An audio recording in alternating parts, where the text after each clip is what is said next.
My brother and his wife said they couldn't afford groceries or rent, so I gave them $27,000. Turns out they own 2 houses, a business, and post poolside pics with captions like, "When you have a generous brother." They moved back in the middle of February, when the snow was still clinging to the ground and everything felt quieter than usual. I remember Elias calling and saying, "We're coming home," like it was some victorious return. It wasn't. It was desperation dressed up as optimism. My name is Danny. I'm 38 years old and live in New Hampshire. I've done well for myself, software engineering, remote work, a decent house, and no kids of my own yet. So when Elias, my older brother, and his wife Freya moved back with their 3 kids, I didn't hesitate.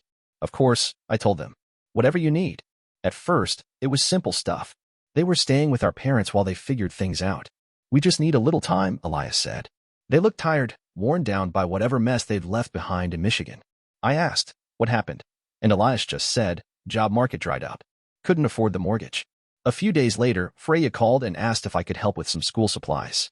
"It's just notebooks, binders, calculators," she said, sounding embarrassed. We didn't expect the school to need so much up front. I bought everything they asked for, plus a few extra things their kids might like. Felt good, honestly. Like I was doing something meaningful. Then came groceries. "Just for the week," Elias said. "We're waiting on a couple things to clear." I covered that too. And then the next week. And the week after that. It didn't stop there. Next came the car repairs. "We're stuck without it, Dan," Elias texted. "It's like $1,500 to get it running again." I hesitated, briefly. But then Freya called. "It's for the kids. We can't keep borrowing your mom's car to get them to school." I wired the money that afternoon. After that, it was the house. They wanted to put a down payment on a fixer-upper on the edge of town. "It's temporary," Elias said. "We'll pay you back as soon as things stabilize." I handed over $3,000 for the deposit. 2 months later, another $3,000 went toward helping them catch up on mortgage payments they said were behind. At first, I told myself it was about family. That's what we do, right? We help each other. I didn't mind missing a vacation or putting off replacing my own aging laptop. Their kids needed it more. I pictured them laughing in their kitchen, safe, warm, and fed. But a quiet voice inside me had already started whispering when I didn't want to hear yet. Still, every time I thought about stopping, I'd remember those 3 kids, wide-eyed and hopeful, and I'd tell myself again, this is love. This is what family means. Even if something felt off. It was Emery who said it first. We were walking out of Target, arms full of stuff for Elias and Freya's kids, back to school again, even though I'd just bought supplies 3 months earlier. Emery stopped beside the car and said, "You ever notice how Freya's hair always looks like she just stepped out of a salon?" I blinked. "What do you mean?" She dumped the bags in the back seat and shrugged. "I mean, I haven't had a haircut in 6 months, and I have a full-time job. Freya's supposedly struggling, but her roots are always perfect, and that color isn't cheap." I laughed it off. "Come on. Maybe she's doing it herself." Emery didn't laugh. She closed the trunk and looked at me like she was trying to read my face. "I'm just saying, maybe ask a few more questions next time they ask for money." I hated how that sat in my chest. Heavy. Suspicious. Mean. But later that night, the thoughts circled back when I saw Elias with a brand new phone at dinner. He was scrolling through something at the table, laughing at memes and showing me videos of some podcast he liked. "This is the iPhone 17 or whatever," he said casually, tapping the edge like it was no big deal. "Got it last month when the old one gave out." I stared at it for a second too long. "The last phone I bought was 2 years ago, refurbished." Still, I nodded. "Nice." The next week, Freya posted a story on Instagram, just a blurry boomerang of her clinking wine glasses with a friend at some rooftop restaurant in Portsmouth. Nothing flashy, but I recognized the place. Expensive. Definitely not the kind of spot someone drowning in bills would pick for a girl's night. I tried to ignore it. They never asked for money for luxury stuff, always framed it around the kids. Rent. Groceries. School clothes. A winter coat. The heat went out, and we need to fix the radiator. Who questions that? But Emery wasn't letting it go. "I'm not saying they're lying," she said one night while we were brushing our teeth, "but maybe you should ask where the money's going. You've given them a lot, Danny." I spit toothpaste into the sink. "It's for the kids." "Sure," she said softly. "But is it?" I lay awake longer than usual that night, staring at the ceiling. I wanted to believe the best. I needed to. Elias was my brother. We shared a bunk bed until I was 12. He used to sneak me candy when Mom wasn't looking. Family doesn't scam family. They just don't. Right? Still, that quiet voice, the one that had started whispering weeks ago, was starting to get louder. It happened on a Wednesday. I was at my desk, half listening to a conference call, when my phone buzzed. A notification from Instagram. Freya had tagged me in a photo, or at least, I thought she had. When I opened it, there was nothing. Maybe she'd removed the tag. Out of curiosity, I clicked on her profile. I hadn't looked at it in a while. The top post hit me like a slap. She was lying back on a pool chair, oversized sunglasses on, sipping from a coconut with a little pink umbrella sticking out the top. The caption read, "Finding paradise, one island at a time." Paradise? I kept scrolling. There were more pictures, Freya in a flowy sundress outside an upscale resort, Elias in mirrored sunglasses next to a golf cart, dinner plates loaded with seafood and tiny, elegant desserts. Her caption on another post, "When you have a generous brother, anything's possible." My heart dropped. I felt hot all over. I went through her posts one by one, ignoring the meeting on my laptop screen. They'd been on trips, not just one, but multiple. Boston, Cape Cod, a weekend in Montreal, a fancy spa day at some lodge in Vermont. I remembered that weekend because she had messaged me about needing money for a surprise school fee that popped up last minute. I stared at my phone like it had betrayed me. Then I opened my budgeting app. I never tracked what I sent them closely. It always felt gross to count, like it cheapened the help I was giving. But that day, I forced myself to go through every Venmo, every PayPal, every bank transfer over the past 2 years. Groceries, repairs, just until Friday, rent, birthday gifts, emergency bills, that broken water heater that couldn't wait, a doctor copay, a new laptop for remote schooling. I added it up. Slowly, carefully. $27,482. I sat back in my chair when knocked out of me. I'd been a paycheck, a silent donor. Every time I thought I was saving them from drowning, they were on a beach with coconut drinks, tagging me like a punchline. I took a screenshot of Freya's post with the coconut, then another one of the caption about the generous brother, then a third, the one where Elias was wearing a designer watch I definitely hadn't seen before. I didn't know what I was going to do with them yet, but I knew I wasn't going to stay quiet anymore. That night, I didn't tell Emery. I couldn't. Not yet. I sat on the edge of our bed and just stared at the photos, swiping back and forth like a bruise I couldn't stop pressing. All this time, I thought I was helping them survive. Turns out, I was funding their vacation scrapbook. The next morning, I sent the screenshots. Just a short text to Elias. "Hey, saw Freya's Instagram. Thought you said things were tight." I attached 3 images, the poolside coconut, the resort dinner, and the one with the caption about me being a generous brother. It took him almost 2 hours to reply. When he finally did, it wasn't what I expected. "Don't be that guy, Danny. We're family." No explanation. No apology. Just guilt. I stared at my screen, waiting for a follow-up that never came. So I typed again. "You told me you were behind on the mortgage. I gave you money. And you're using it on resorts?" Elias replied. "You don't know everything. Maybe try asking before judging." That's when I called our parents. I didn't want to. They always tried to keep the peace, pretend things were fine, but I needed someone to tell me I wasn't crazy, that I hadn't imagined the whole thing. My dad answered, half out of breath like he'd just come in from the garage. "Hey, son," he said. "Everything okay? Have you talked to Elias lately?" I asked. He hesitated. "Sure, he stops by now and then." "Why?" I explained. "Everything.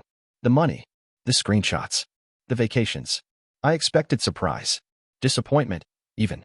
Instead, he sighed and said, "Danny, sometimes people just need help." "Help?" I repeated, my voice rising. I gave them over 27 grand. I thought they were struggling. They've been going on luxury trips. They've got kids, Danny, my dad said quietly. Maybe they needed a break. My mom chimed in from the background, her voice muffled but clear. "Let it go. He's always been the responsible one. It's just money." I hung up. An hour later, I got a text from Freya. "Hey, not sure why you're so upset. The resort was a discounted package. The kids needed something positive. We've had a rough couple years." She added a smiley face at the end, like that was supposed to soften it. My hands were shaking. Not from anger, from confusion. From betrayal. I'd gone into debt trying to help them.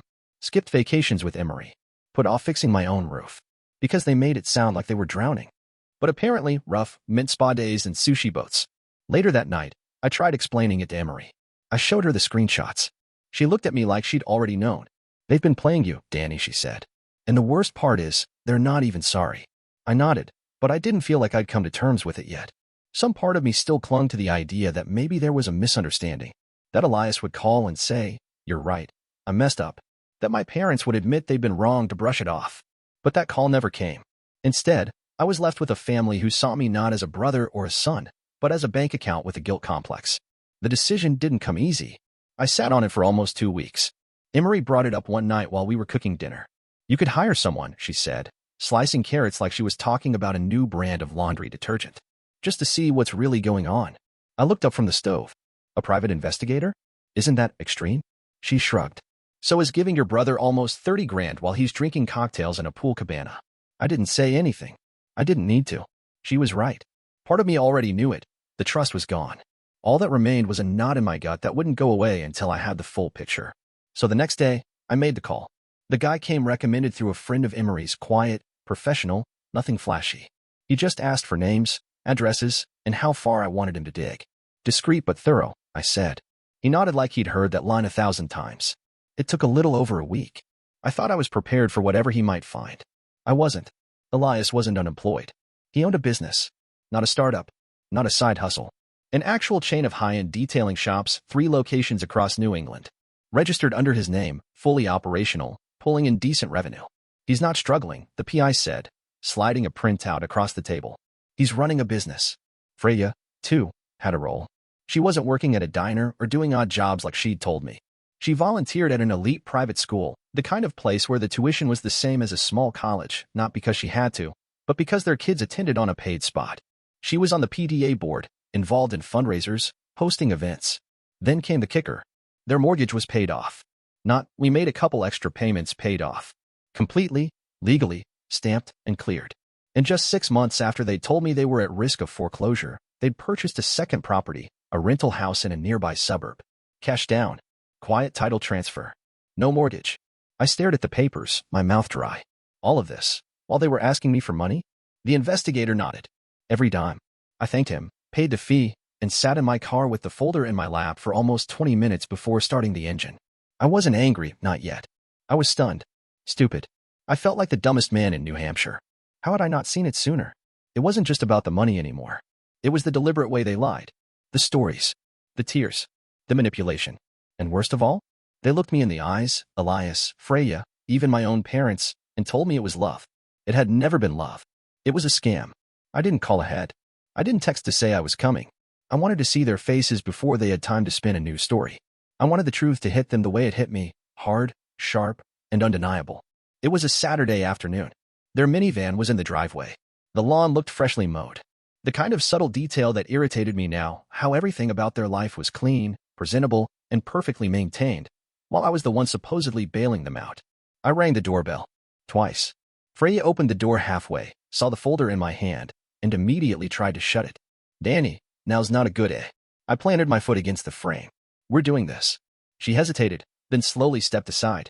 Fine. Elias was on the couch in joggers, holding a soda. He didn't even stand up. Just looked at me like I was a nuisance.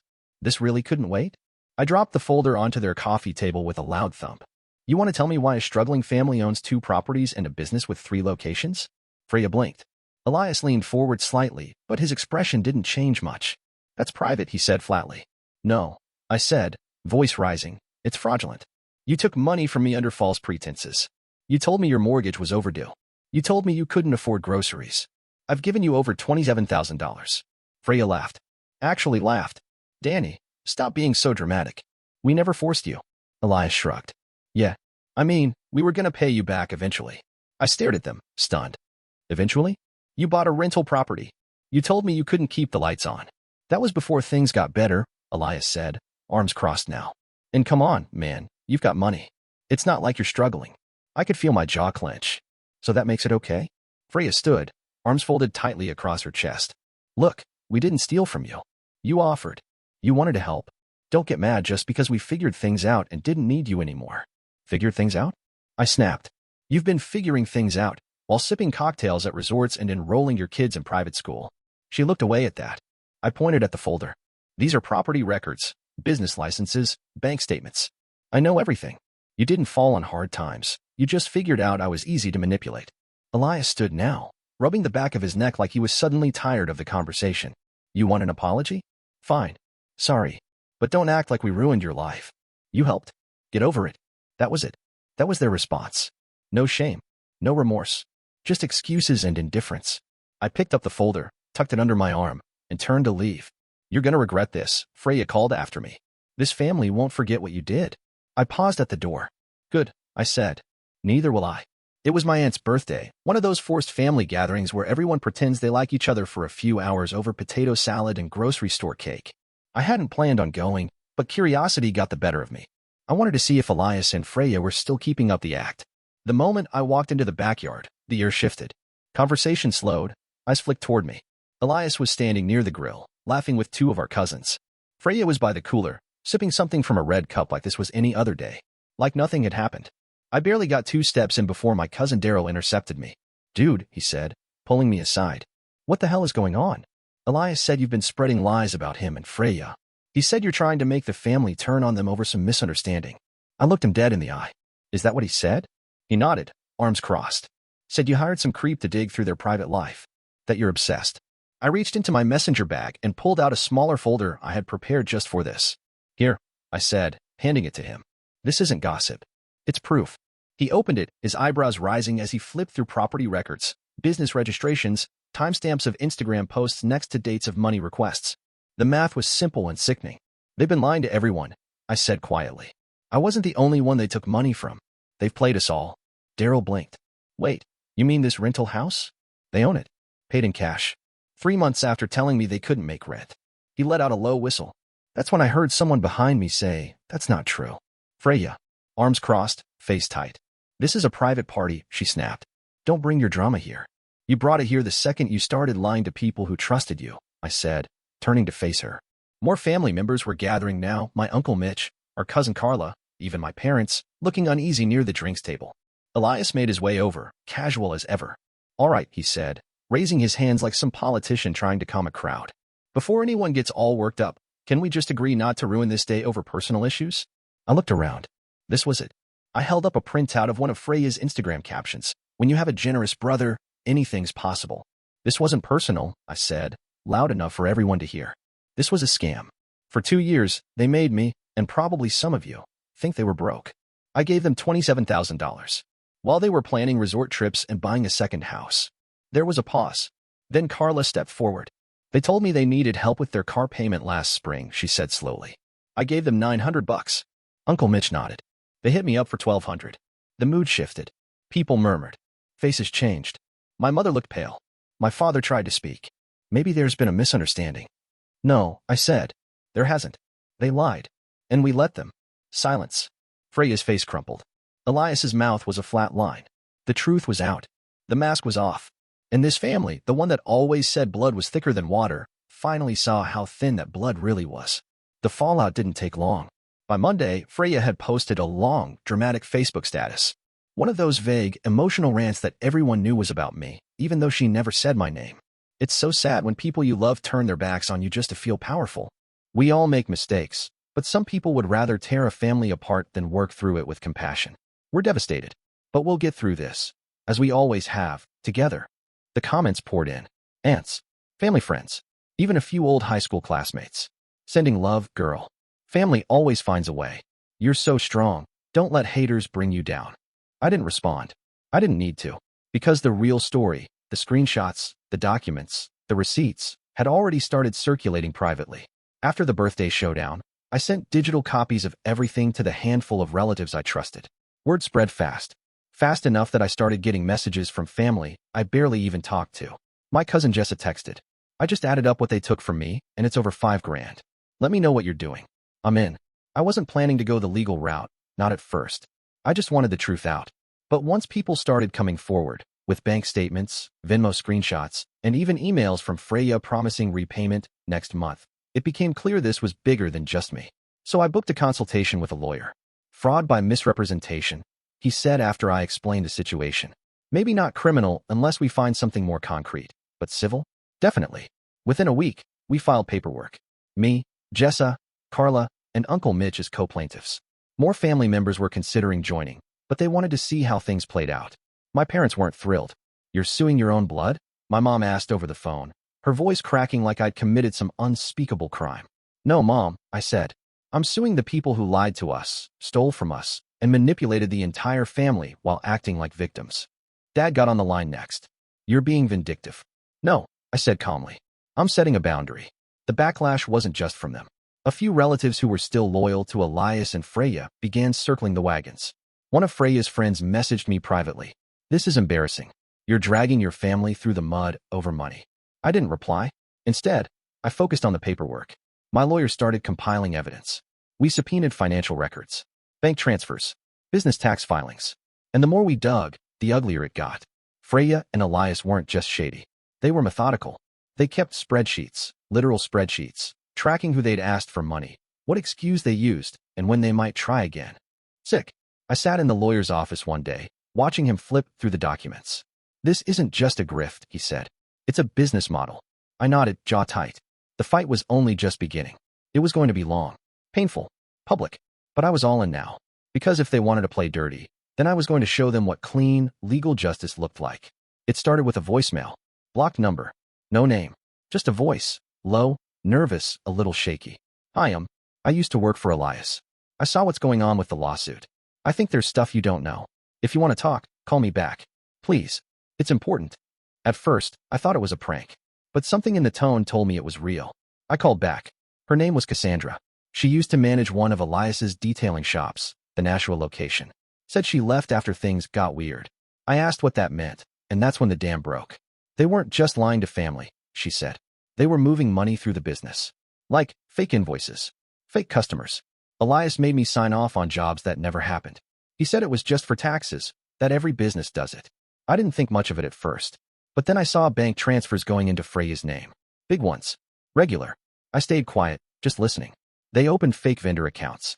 Had money going in and out like they were buying supplies. But it was just a front. And then there were the cash jobs. Lots of them. No records. Just envelopes. It was worse than I thought. I asked if she had proof. She did.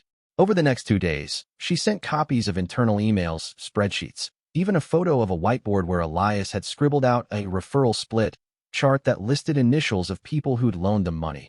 Mine was on it. DB, circled with a $sign next to it. I gave the evidence to my lawyer. He didn't say much, just looked grim and told me to hang tight. Then came the knock. 2 weeks later, federal agents raided all 3 of Elias's businesses. Trucks pulled up. Computers were carried out. The news hit the local papers by that evening.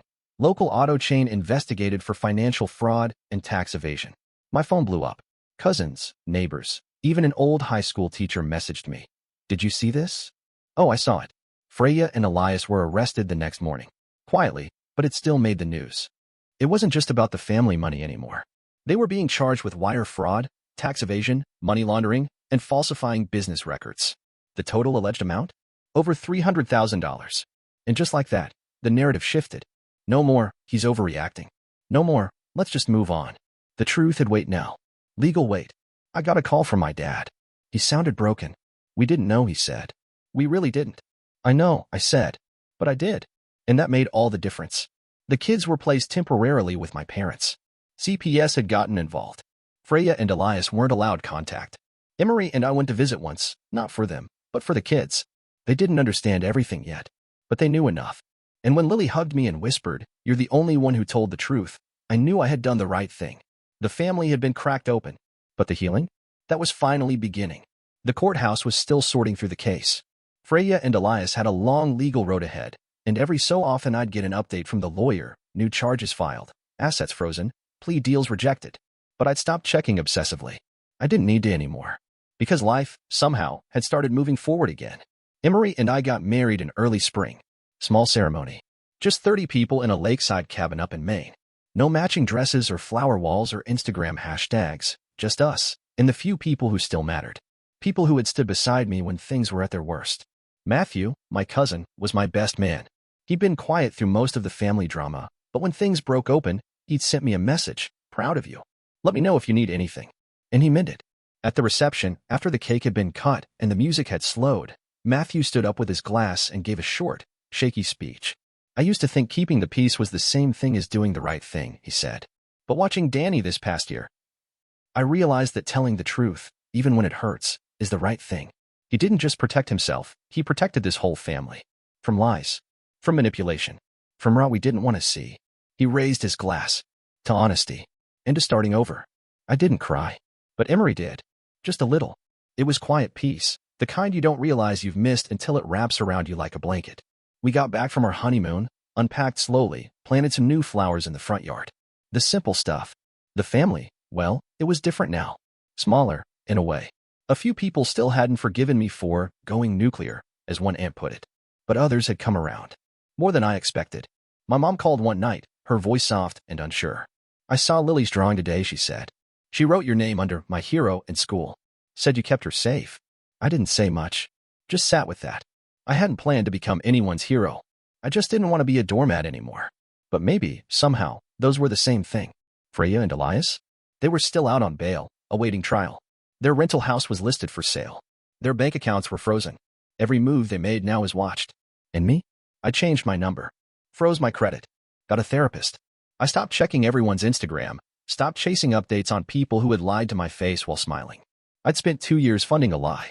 But I'd spent the last 6 months building something real with Emery, with the people who showed up for me, with a version of myself I actually liked. And for the first time in my life, I wasn't waiting for the next guilt trip or apology that would never come. I was just free.